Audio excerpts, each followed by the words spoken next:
Hello students, we will see the chemical properties of metals and non-metals. We have seen the physical properties of metals and non-metals. Now we will see the chemical properties of metals and non-metals. Now first reaction which we are going to see is the reaction with oxygen, reaction of a metal with oxygen. So take the example of a metal, magnesium.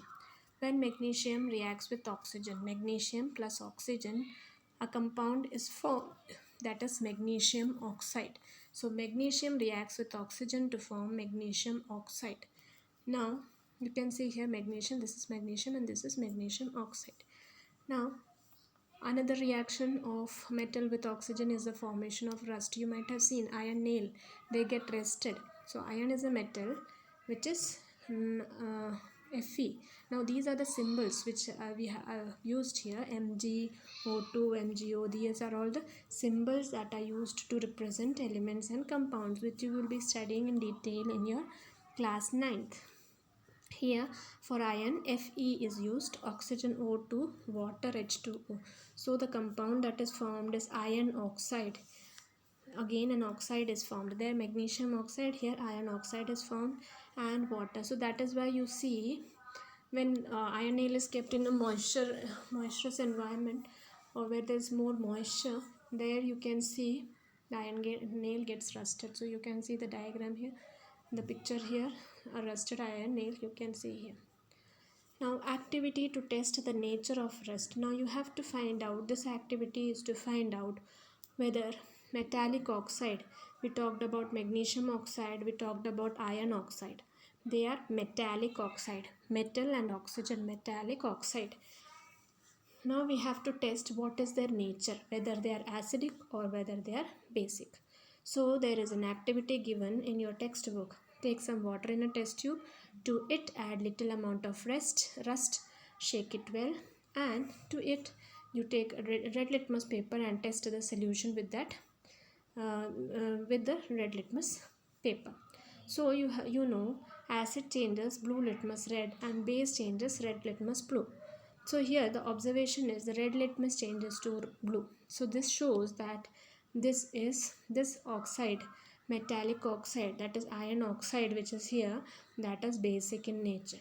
So we come to the conclusion that metallic oxides are basic in nature. Here iron oxide is basic in nature. If we test with magnesium oxide also, that is also basic in nature. So we come to the conclusion that metallic oxide is basic in nature. Here also copper vessel, you might have seen how copper, they react with oxygen, they become green, there is green coating on copper.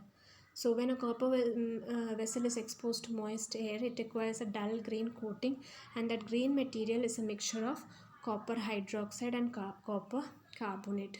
So copper plus water plus carbon dioxide plus oxygen, all these are present in the atmosphere. So it forms copper hydroxide and copper carbonate. So this is the reaction of metals with oxygen.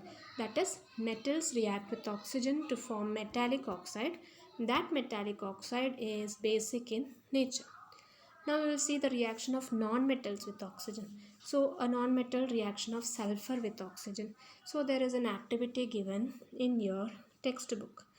You take powdered sulfur in a deflagrating spoon. This is the deflagrating spoon.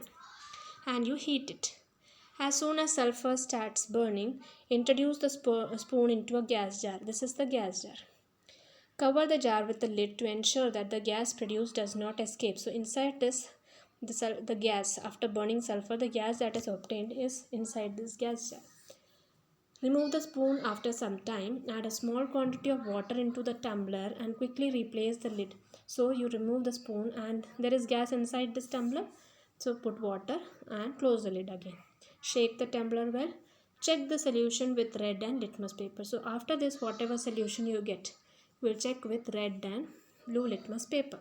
So observation is blue litmus turns red. So blue litmus turns red. That means the solution was acidic in nature. So what was the solution of?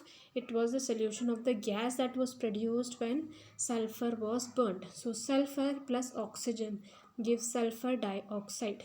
Sulfur plus oxygen gives sulfur dioxide, and that was the solution that was tested, and it was seen that it turns blue litmus red. So what do you come to the conclusion? That it is acidic in nature. So sulfur is a non-metal. Non-metal plus oxygen gives non-metallic oxide. So non-metallic oxide is acidic in nature. Metallic oxide is basic in nature. Non-metallic oxide is acidic in nature. So here you see the name of the product formed is sulfur dioxide. So sulfur dioxide that was formed in the gas jar. When water was added to it, sulfurous acid was formed, and this was the sulfurous acid which turns blue litmus red. So we say that non-metallic oxide or oxides of metals are acidic in nature.